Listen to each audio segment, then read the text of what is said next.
You just spent 3 hours scrolling and you can't remember a single thing you saw.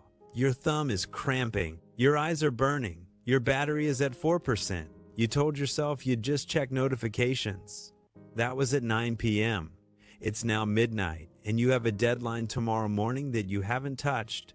You feel nothing, not entertained, not informed, just numb, like you've been eating mental junk food until you're sick, but somehow you're still hungry.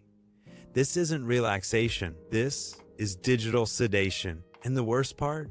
You know it's happening while it's happening. You're aware you're wasting your life in real time, and yet you can't stop your own hands from pulling to refresh. This isn't a habit, it's a hijacking. And today, we're taking back control. I'm not going to tell you to just use your phone less. I'm not going to suggest a 30-day social media break that you'll abandon by day 3. You've tried that. It didn't work. To break free from the dopamine trap, we need to understand the neuroscience of why your brain has been weaponized against you. By the end of this, you won't just reduce your screen time, you'll fundamentally reprogram how your brain processes pleasure, boredom, and reward. But you have to listen, because the part of your brain that wants to click away right now and scroll TikTok, that's the addiction talking. You think you're just checking your phone. That's the first lie. In the 1930s, behavioral psychologist B.F. Skinner discovered something that would eventually destroy your attention span. He put rats in boxes with levers. When they pressed the lever, sometimes they got food, sometimes they got nothing. This randomness, what he called a variable ratio schedule, created the most addictive behavior pattern ever documented. The rats would press the lever obsessively, ignoring food, ignoring mates, pressing until they collapse from exhaustion. Look at your phone. Every time you pull the refresh, every time you check for notifications, every time you open Instagram, that's the lever. And just like Skinner's rats, you have no idea if this pull will reward you or not.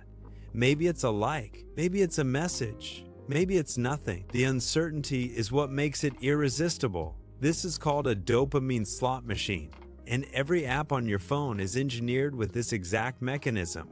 The engineers at Silicon Valley tech companies have entire departments dedicated to making their apps as addictive as slot machines, but legal, accessible to children, and in your pocket 24/7. Dr. Anna Lembke, a Stanford psychiatrist specializing in addiction, explains that dopamine is not the molecule of pleasure, it's the molecule of pursuit. Your brain doesn't release dopamine when you get the reward. It releases dopamine in anticipation of the reward. That's why scrolling feels good in the moment but leaves you empty. You're chasing a dopamine hit that never fully arrives. You're a rat pressing a lever in an experiment you didn't consent to participate in. And here's what nobody tells you.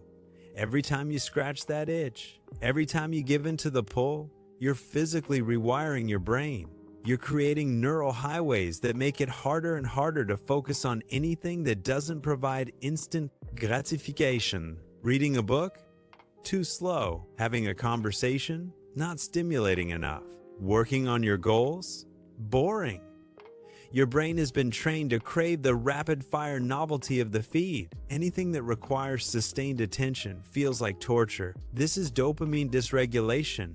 And if we don't fix it, you will spend the rest of your life as a passive consumer instead of an active creator. Before we can detox, you need to see the enemy clearly. For the next 48 hours, you're going to track every single dopamine hit you consume. Not to judge yourself, to gather data. Download a screen time tracking app or use your phone's built-in analytics. But go deeper than that. Create a simple note on your phone with these categories: social media, scrolling, YouTube, streaming gaming news, Reddit texting, messaging, food, sugar, junk food, shopping, browsing, pornography. Every time you engage in one of these behaviors, mark it down with a timestamp and how long it lasted. Why? Because you cannot fight an enemy you cannot see. Most people have no idea they're spending 6 hours a day on dopamine spiking activities. They think it's just a few minutes. Dr. Cal Newport, author of Deep Work, found that the average knowledge worker checks their phone every 3 minutes. Every 3 minutes. That means even if each check is only 30 seconds, You're fracturing your attention 160 times during an 8-hour workday. Your brain never enters deep focus. It's constantly in shallow mode, skimming the surface of everything but mastering nothing. After 48 hours, add up your total time. Look at the number. Feel the disgust. Feel the anger. That's hours of your life you will never get back. But more importantly, identify your trigger patterns. Do you scroll when you're bored? When you're anxious? First thing in the morning? Last thing before bed? When you're waiting in line? Your addiction has a pattern. Once you see it, you can interrupt it. Here's the uncomfortable truth. You're not addicted to your phone. You're addicted to escaping boredom. Boredom is a modern taboo. We treat it like a disease that must be cured immediately. The moment you feel unstimulated, your hand reaches for your pocket. But boredom is not the enemy. But by day 5, something shifts. You'll notice thoughts emerging that you haven't had in years. Ideas, plans, clarity. By day 7, you'll start to crave the silence. You'll protect it because you've remembered what it feels like to be alone with your own mind and actually enjoy it. Willpower is a finite resource.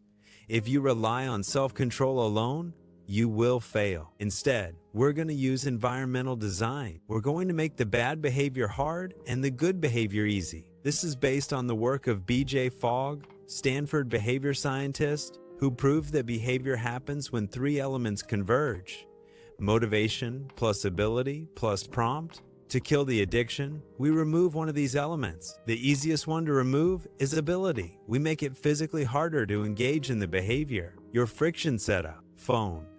Delete all social media apps. Not disable.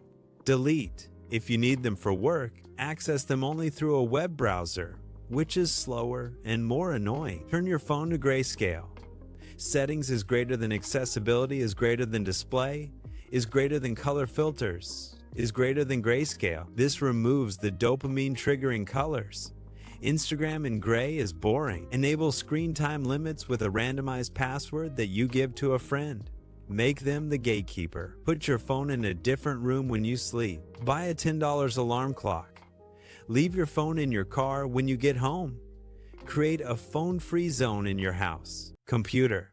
Use Freedom, Cold Turkey, or self-control apps to block time-wasting sites during work hours. Install Newsfeed Eradicator for all social media sites. You can post, but you can't scroll.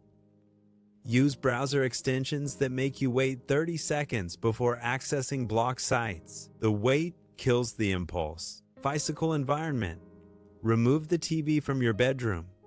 Your bedroom is for sleep and intimacy, not Netflix. Create a high-friction drawer for your chargers. Make it annoying to charge your devices in bed. Put a physical book on your pillow every morning so it's the first thing you see at night.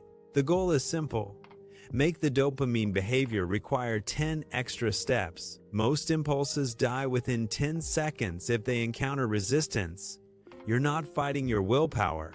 You're designing your environment so willpower isn't necessary. Nature abhors a vacuum. If you remove the dopamine hits without replacing them, you'll relapse within a week. You need to fill the void with healthy dopamine. Yes, there is such a thing as healthy dopamine. The problem isn't dopamine itself, it's cheap, effortless dopamine that requires no skill, no effort, no growth. Your brain needs challenge, achievement, and progress. These release dopamine too, but it's earned dopamine, not stolen dopamine. Your replacement menu: physical. Lift weights. The progressive overload system, adding weight each week, gives you measurable progress. Dopamine from growth. Run or ruck.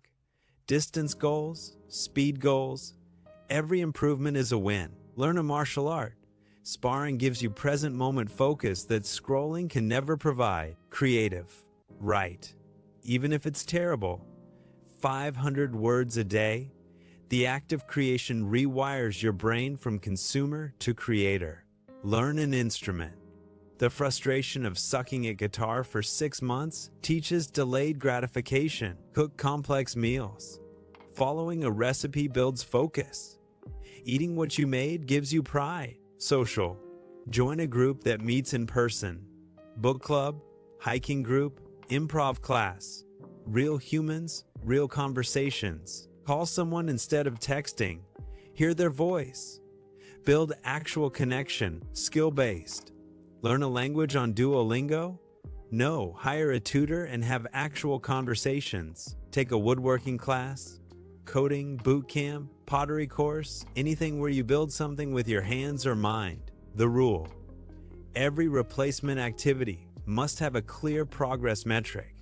Not, I'll read more. That's vague. I'll read 25 pages per day and track it in a journal. Not, I'll exercise more. I'll do 100 push-ups per day, broken into sets, and mark an X on the calendar. Your brain needs visible progress to release dopamine. Give it that, and it will stop craving the artificial progress of leveling up in a video game or watching your follower count. This is borrowed from addiction recovery, and it's devastatingly effective. When the craving hits, and it will hit like a freight train, you're going to use a technique called urge surfing, developed by psychologist Dr. G. Alan Marlatt. The principle: cravings are waves. They rise, they peak, they fall. They do not last forever. Most people try to fight the wave or distract themselves from it. Both strategies fail because they give the craving power. Instead, you're going to surf it. The protocol: notice. The moment you feel the urge to check your phone, scroll, or binge, stop. Name it out loud. I'm experiencing a craving for dopamine. Locate, where do you feel it in your body? Chest, hands, throat? Get specific. I feel tightness in my chest and restlessness in my hands. Breathe. Take 10 slow, deep breaths. Inhale for 4, hold for 4, exhale for 6. This activates your parasympathetic nervous system and tells your brain there's no emergency. Observe. Watch the craving, like you're a scientist observing a rat. Don't judge it. Don't resist it.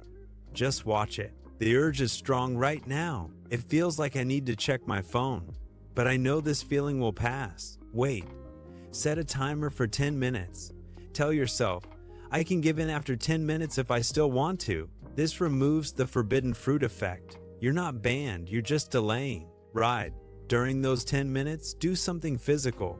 20 push-ups, a cold shower, a walk around the block. Physical activity metabolizes the stress hormones fueling the craving. By minute 8, the wave is usually crested. By minute 10, it's gone. You just surfed it. And here's the magic. Every time you surf a craving without giving in, you weaken the neural pathway of addiction. You're literally rewiring your brain. If you do this, if you execute the audit, embrace boredom, install friction, replace the hits, and surf the urges, what happens? You become ungovernable, not rebellious. Ungovernable. You become a person who cannot be manipulated by algorithm. You are no longer a puppet dancing to the tune of tech companies optimizing for engagement. Your attention becomes yours again. And attention is the most valuable resource in the modern world. People will spend billions trying to steal it from you. If you can protect it, you are rich in the only currency that matters. Here's what you'll notice in 30 days. You'll read a book in one sitting for the first time in years. Conversations will feel deeper because you're actually listening instead of waiting to speak. You'll have ideas, again, real ideas, not just recycled content you saw on Twitter. You'll sleep better because your brain isn't overstimulated. You'll feel present in your own life instead of like you're watching it through a screen. But the real prize? Self-respect. The knowledge that you are not a slave to your devices, that you can sit in silence without squirming, that you can delay gratification, that you are the master of your own mind. That is freedom. The reset starts now, not tomorrow, not Monday, now. Turn off this video, put your phone in another room, sit in silence for 5 minutes, just 5 minutes. If you can do that, you can do anything. The clock is ticking.